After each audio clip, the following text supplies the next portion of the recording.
Chào mừng tất cả các bạn quay lại với kênh Farming Nhật Bản HP á. Hôm nay mình sẽ bán mấy cái sạc zin thích hợp cho anh em nào cần sạc zin thì cứ alo cho mình ha.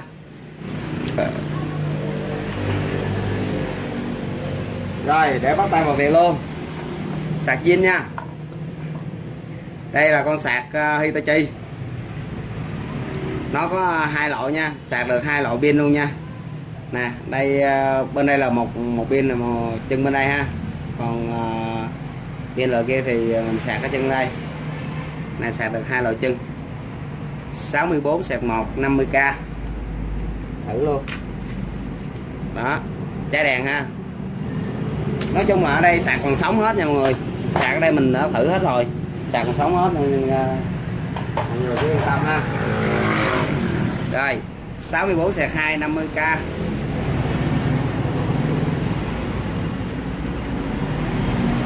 Thử luôn. Đó, khi mà ghim vô một cái là nó chớp đèn là ok ha.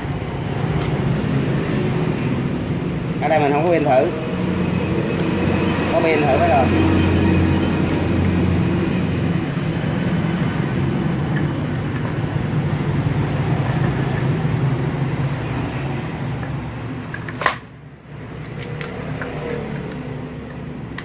Đó, cho máy đây rồi ghim vô nó chớp đèn nè.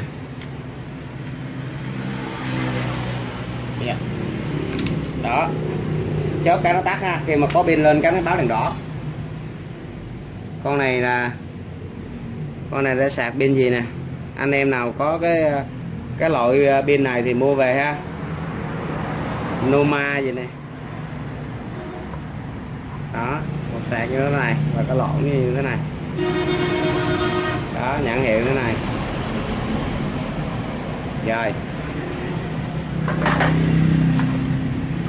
Rồi 64 sạc 5. Cái này là để sạc cái pin 3.7 luôn, cái pin đây nè, loại pin này nè. Loại pin của cái cây Nati á. Đó, anh em nào đang xài pin này, pin zin á thì anh em mua sạc này ha. Đó, sử dụng pin này nè. Pin nó hư rồi nha, pin nó hư rồi. Đó, đèn chớp ha.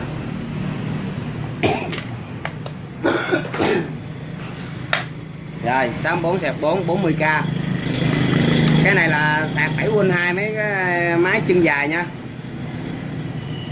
Mấy cái máy mà dài á, mấy cái máy mà cái cục pin tròn á. Nè, anh em nhìn qua cũng biết cái cục pin đó, loại pin đó rồi ha.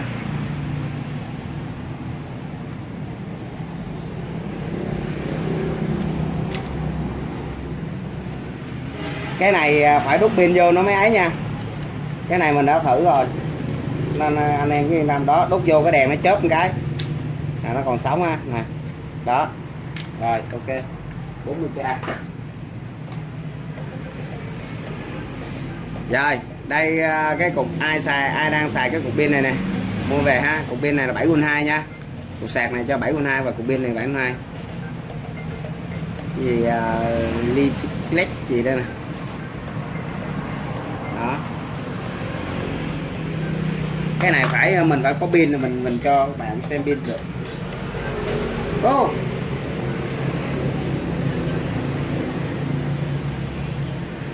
Thứ bảy hả? Để em coi coi thứ bảy hình như là để coi nhận của ai hay gì đây để coi coi. Có gì em báo lại cho.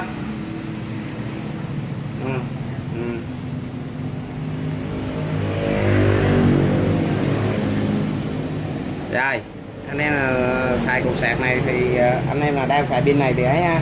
Hồi lúc trước mình cũng có bán loại cái máy này rồi đó, có bán cái pin này đó, nhưng mà lúc trước là không có sạc, hôm nay nó có sạc.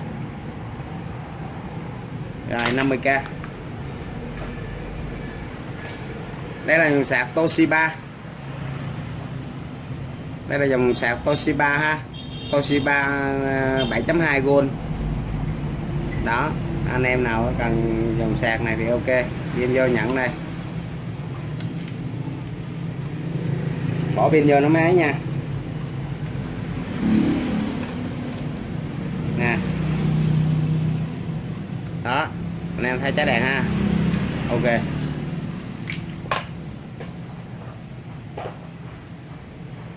Rồi tiếp tục 64 xẹp 7 giống như con nãy luôn nha, giống như con nãy á. Rồi 64 xẹp 8 giống con nãy luôn, nhưng mà con nãy là 7V2, con này 9V6 nha. Cục này là 9V6. Ok. Rồi đây là con Makita 7V2, cục sạc Makita 7V2 ha, 7V2 và 9V6. Cục sạc này được sạc được cái pin loại 1.5A nha. Đó, 9V6 loại 1.5A ha. Nè các bạn xem tem ha. Makita, pin Makita. Rồi giá 50k.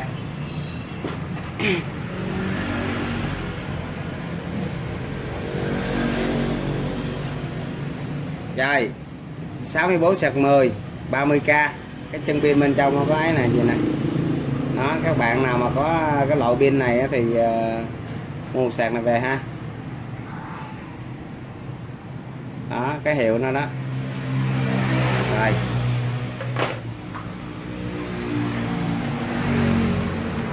Rồi 64 11 50k. Đó, cái chân pin to nè, cái chân pin vuông. Ở đây mình không có pin, rồi có pin mình bỏ vô rồi cho các bạn xem pin luôn. Anh em nhìn cái này là biết cái chân pin của mình rồi ha, nhìn cái lỗ là biết chân pin của mình như thế nào rồi. Đó, mình quay kỹ kỹ xíu. Rồi 12 giống như con nãy luôn. Giống như con nãy luôn ha. 13 60k.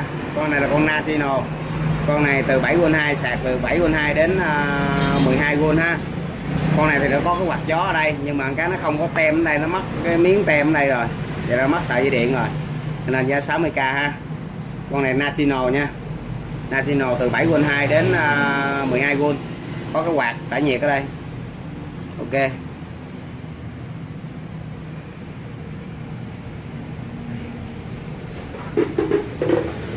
Rồi đây cũng là cục sạc Natino 7V2 đến 12V, giá 70k. Đó, 7V2 nè, 9V6 nè, 12V nè. Ok ha. Cục sạc này Hitachi, cục sạc này dành cho 12V, sạc Hitachi 12V ha. Đó, nói chung là tất cả cục sạc còn sống hết nha các bạn, bảo đảm với các bạn là sạc còn sống hết nha. Còn chết, nếu mà chết thì mình không có đem máy đâu, chết mình không có đem đi bán đâu. Rồi 16, đây là con Ryobi. Con Ryobi này để coi bao nhiêu V. Ryobi trên này 9V6 nha. Đó, con Ryobi này 9V6, giá 60k ha, cục sạc Ryobi. Có pin vô nó mới cháy đèn nha.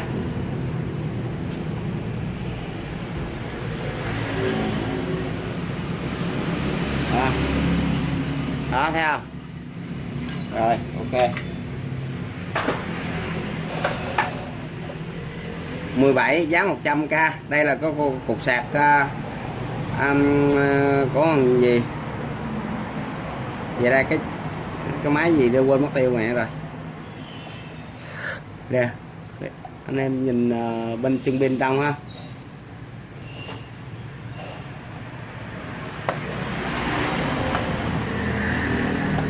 Cái máy gì quên mất tiêu rồi. Cái chân nó chân sâu á, nó sọ sâu trong rồi, chân nó có khớp đây một khớp nè. Đó không? Đó nó có khớp vậy đó. Đó anh em xem hiệu này ha. Rồi và số tiền ở đây rồi.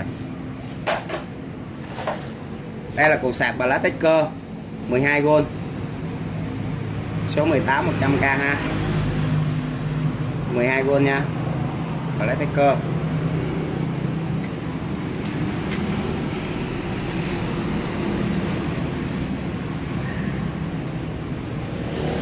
Đó, cháy đèn ha. Ok.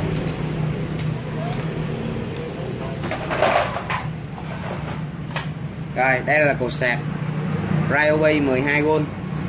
Đây 12V.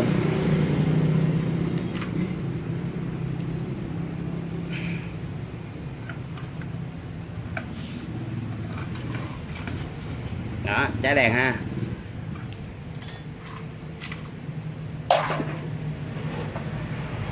Rồi đây cục sạc này cái gì đây? Em con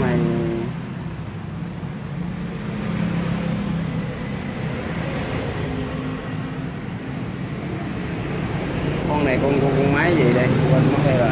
Đây cái hiệu nó đây đó. Anh em xem hiệu nó ha, rồi mua về bỏ vào mấy bộ benzin nào còn xài thì bỏ vào ha. Đây 341D 12 luôn. Rồi đây là con boss, đây là con boss, chân boss, chân này chân tròn ha.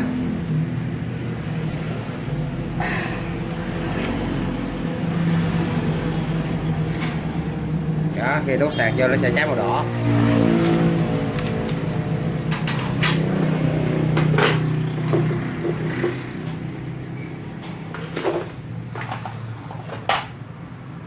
(22 trăm k). Con này là con sạc xe đạp điện hay gì nè, có cái chui nè. Anh em nào có cái máy nào có cái chui giống vậy thì mua về ha. Đó, đây và cái hiệu nó đây, tiếng Nhật không à.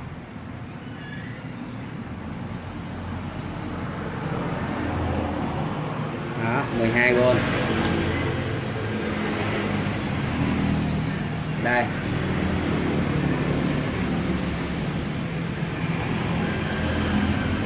Rồi 23. Rồi giá 70k. Đây còn con Makita ha. Makita này sạc được con gì đây, từ 7V2 đến 9V6 ha. 9A, từ 7V2 đến 9V6. Rồi chớp nè. Ok. Rồi đây cũng là một con luôn, từ mấy V đây, từ 7V2 9V6, từ 7V2 9V6 ha.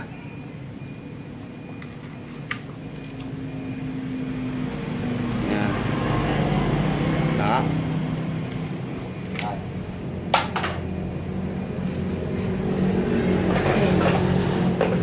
Đây là cục sạc National 12V nha.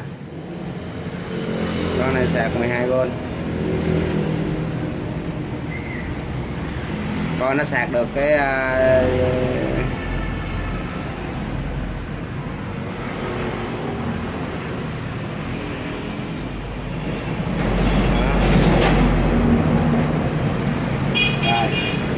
100k. Đây National nữa giống nhau.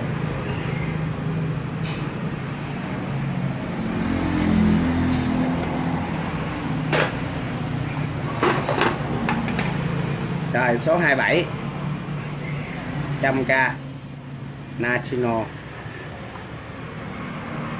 Đây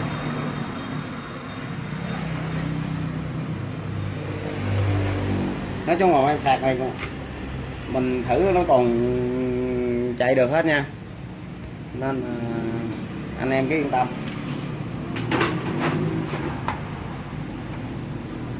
(28) 150k. Con này là sao nó 150k là nó bị bể đây ha. Nè nó bị bể này nè. Nhưng mà con này nó sạc được tới 24V luôn nha. Đó, cục sạc được từ 7V2 đến 24V nè. Các bạn xem chân ở trong nè. Nha, đây là con đây là cục sạc Hitachi ha, từ 7V2 đến 24V. Đó. Ok. Rồi tới con 29 100k. Đây là con Hitachi. Con này thì sạc được từ 7V2. Rồi. Con này từ 7V2 đến 12V. Nè.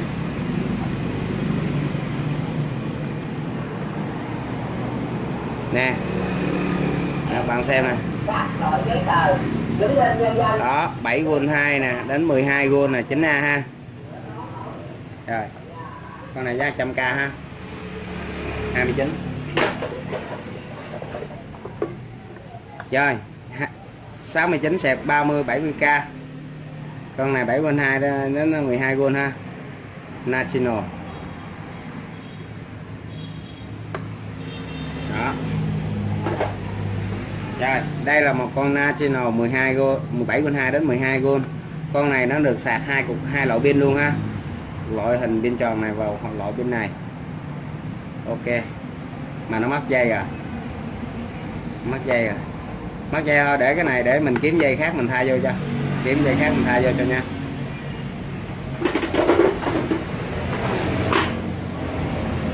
Rồi giống nhau luôn 100k. Quên. Cái đó nãy mình không có thử do không có dây, nhưng mà cái đó cục đó chạy bảo đảm. Nói chung là mấy mình chạy đây cục nào cũng sống hết các bạn yên tâm ha. Rồi 33 6933 70k 17.2 đến 12V. National. Sạc một pin. Rồi 34 70k. Rồi 7.2 đến 12V. National 7.2 đến 12V. Rồi ok. Đó.